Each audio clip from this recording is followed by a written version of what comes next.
জমিনের মালিক ও আল্লাহ। আমাদেরকে সৃষ্টি করেছেন কে? আল্লাহ। আমাদের সৃষ্টি যিনি করেছেন তিনি হচ্ছেন আমাদের রব। আসমান যিনি সৃষ্টি করেছেন তিনি হচ্ছেন আমাদের রব। জমিন যিনি সৃষ্টি করেছেন তিনি হচ্ছেন আমাদের রব।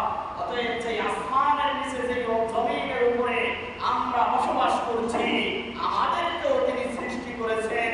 অতএব সমস্ত প্রশংসা একমাত্র তারই হবে। তার নাম কে? আল্লাহ। আল্লাহ। আরো জোরে বলেন, তার নাম কি? আল্লাহ। সর্ব অবস্থায় প্রশংসা করতে হবে কার? আল্লাহ।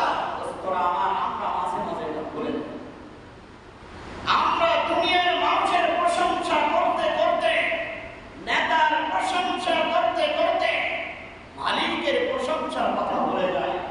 মালিক যে আমাদের সৃষ্টিকর্তা, মালিক যে আমাদেরকে সৃষ্টি করেছেন, মালিক যে আমাদেরকে পাঠিয়েছেন, আমাদের রশিদে মালিকের হাতে রয়েছে।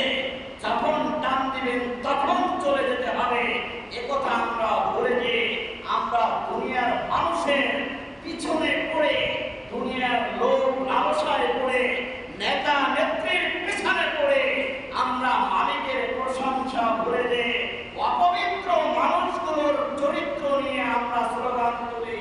আমার নেতার চরিত্র ফুলের মতো পবিত্র, অথচ তাদের একজনের চরিত্র ফুলের মতো নয়।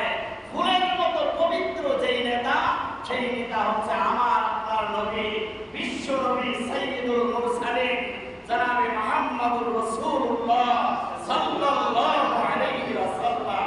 অতএব যদি কোনো প্রশংসা করতে হয়, যদি কোনো নেতার নেতৃত্বে যেতে হয়, কত নেতাকে নেতা হিসেবে মেনে নিতে হয়, তাহলে সর্বপ্রথম আমি আপনি মুমিন হিসেবে, মুসলমান হিসেবে, নেতা হিসেবে মেনে নিতে হবে সাহিবুল কুরআন মুহাম্মদুর রাসূলুল্লাহ সাল্লাল্লাহু আলাইহি ওয়াসাল্লাম।